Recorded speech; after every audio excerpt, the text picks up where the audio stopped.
So you're born on the coast of Colombia, and from the moment you take your first breath, you've already won a lottery that most people don't even know exists. Your crib costs more than the average family home. Your nursery has a view of the Caribbean that millionaires would kill for. Literally, in your family's case. But you're not like the typical rich kid who thinks daddy runs a shipping company. You know something's different.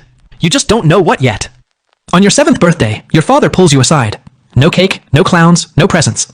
Just the two of you in his office, the ceiling fan clicking overhead, the smell of cigars and salt air. He kneels down, looks you dead in the eyes, and whispers 3 rules. He calls it the blood oath. See nothing. Say nothing. Forget nothing. You memorize the words instantly. You're a sharp kid, but you have no idea what they actually mean.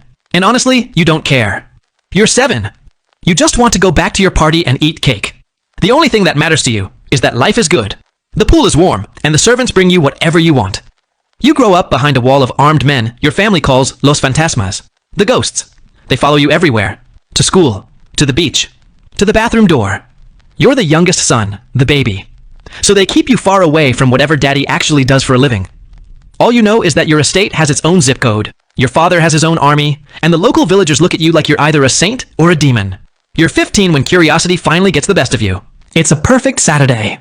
Blue sky, calm water. Everyone's distracted by some big meeting at the main house. You spot your father's speedboat tied to the private dock. A 40-foot cigarette boat with twin engines that cost more than a commercial airplane. You want to feel the rush, just once. You bribe the dock guard with a watch worth more than his yearly salary. You climb in, turn the key, and punch the throttle. The acceleration slams you back in your seat. The world becomes a blur of blue and white spray. You're laughing, screaming, feeling alive for the first time in your bubble-wrapped existence.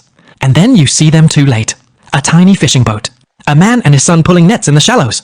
You try to turn. The speedboat doesn't respond the way you thought it would. The impact is sickening. Wood splinters, bodies fly. The fishing boat folds like paper and vanishes under the churn of your wake. You cut the engine. The silence is deafening. You're shaking, gasping, scanning the water for survivors. There are none. Just debris. Just spreading red in the turquoise blue. You killed them. A father and his son. Gone. Because you wanted a thrill. Your brain spirals into panic. You picture yourself in handcuffs. Prison. Shame. Your father's disappointment. But the handcuffs never come. By the time you limp the damaged boat back to the dock, Los Fantasmas are already there. Nobody yells, nobody lectures, they just make phone calls. By nightfall, the Coast Guard has been paid off. The fisherman's family has been compensated and relocated to another province with instructions to forget they ever had a husband or a father. The boat is repaired. The bloodstains are scrubbed.